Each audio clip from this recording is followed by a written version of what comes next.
Salam dari Mendikbud. Kita sedang melalui krisis COVID-19.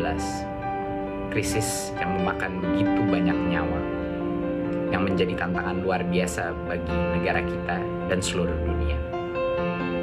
Tapi dari krisis ini, kita dapat banyak sekali hikmah dan pembelajaran yang bisa kita terapkan saat kondisi krisis dan setelahnya pun.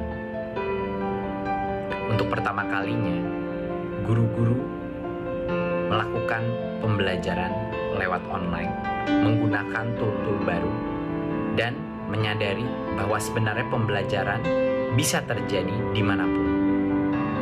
Orang tua untuk pertama kalinya menyadari betapa sulitnya tugas guru, betapa sulitnya tantangan untuk bisa mengajar anak secara efektif, dan menimbulkan empati kepada para guru-guru yang tadinya mungkin belum ada.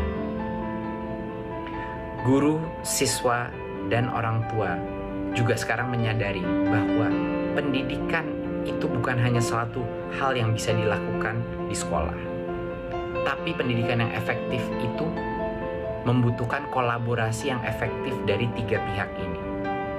Dan tanpa ada kolaborasi itu, pendidikan yang efektif tidak mungkin bisa terjadi.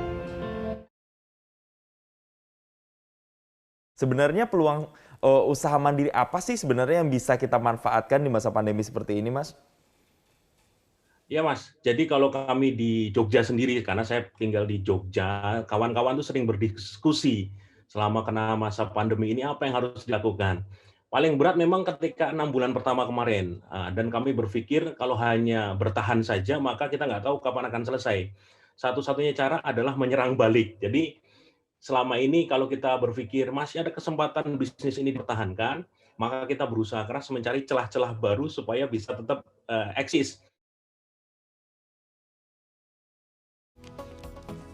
Masih bersama Insight with Desi Anwar, tamu kita kali ini Imam Besar Masjid Istiqlal Profesor Nasaruddin Umar.